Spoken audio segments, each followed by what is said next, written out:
般上係進步咗啦。嗯咁 TVB 嗯咁佢個因為佢始終都係加插咗啲內地啊，內地嘅團隊啦。咁佢拍攝手法咧就會即係大膽咗，同埋個規模大咗啊。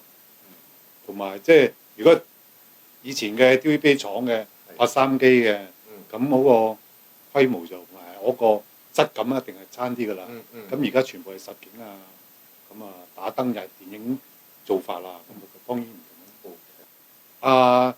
籌導啊，咁監製啊，阿佳哥啊，咁啊我哋好早就識㗎啦。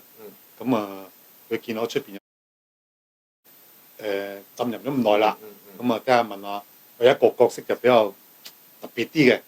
佢話我覺得幾適合我咁樣，問我有冇興趣話翻嚟拍一套大家試下咁樣。咁我睇咗劇本啊，咁啊籌導解釋咗俾我聽啊，呢個角色係點啊咁樣，我覺得係幾得意啊，幾有趣。咁啊，我都諗咗2-3日嘅，兩三日嘅，我睇下可唔可以即係可以做到呢個角色啊。咁我諗到都應該有個方法可以做到嘅。咁啊咪應承咗佢。係啦。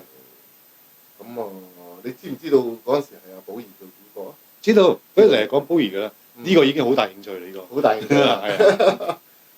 佢有諗過俾我聽，係點樣？我咁樣啊？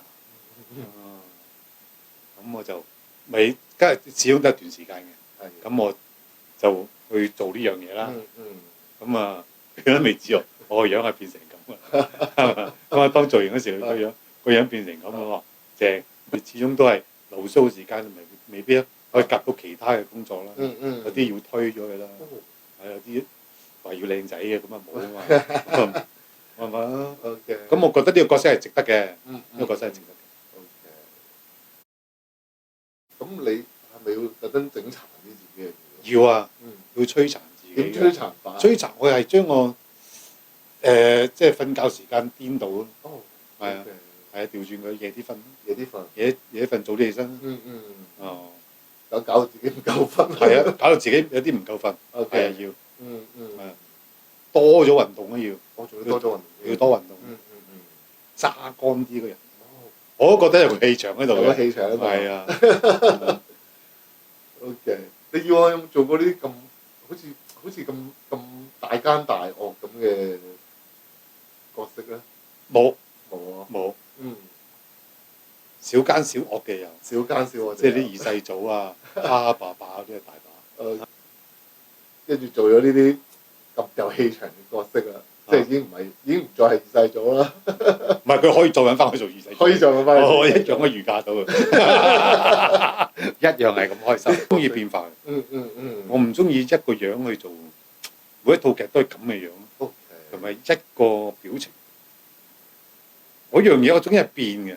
我係就算係同一類型嘅戲，我都有想有啲改變，就唔想話好單一一個感覺俾觀眾。咁樣。